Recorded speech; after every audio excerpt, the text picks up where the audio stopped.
Viss jaunais ir labi aizmirsts vecais, un tāds ir arī bērnu trīsritenis Spārīte.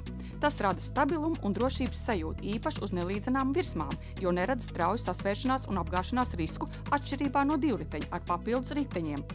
Bērns ātri iemācās braukt ar tradicionālo velosipēdu, jo mūsu Spārītei ir ķēdes piedziņas mehānisms.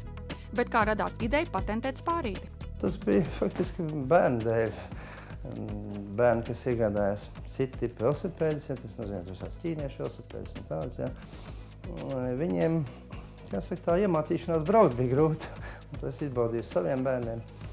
Un es nejauši pats meklēju šo velosipēdu, atradu viņu vecu, ja radās ideja, ka viņu vajadzētu tādu atkal, kā saka, radīt no jauna. Nosaukums ir saglabāts, viņš arī patentēts ir patenta valdē.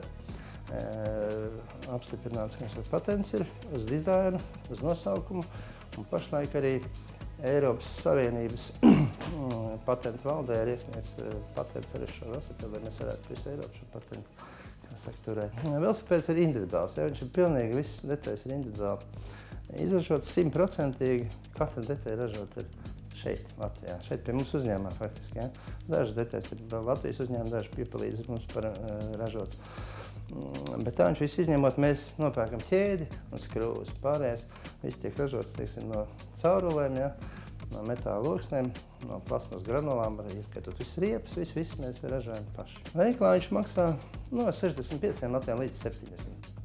Spārīti jūs varat iegādāties Lēčuku veikalu tīklā visā Latvijā, kā arī internetu veikalā KidUp ar piegādi mājās. Cik Latvijā tāda uzņēmuma ir maz, ja, tāda ražotāja uzņēmuma, ja. Labprāt piesaistīt arī jaunas idejas cilvēkiem, ja, jaunu produktu radīšanā. Ja. Mēs labprāt kaut ko vēl radīt, ja, vai jaunu, ja, tā kā arī uzņēmējs. Ja. Nu, protams, jāskatās arī, cik Latvijas tirgus ir šaurs. Ja. Vajadzētu tādu eksportspējīgu produktu, ja ir tāds priekšlikums nākt no malas, mēs vēl šo to varētu, jāsaka, mums varētu ražot. Drīzumā iegūsim Eiropas Savienības patentu, tāpēc Sijā velomašīna aicina interesantu sadarbību.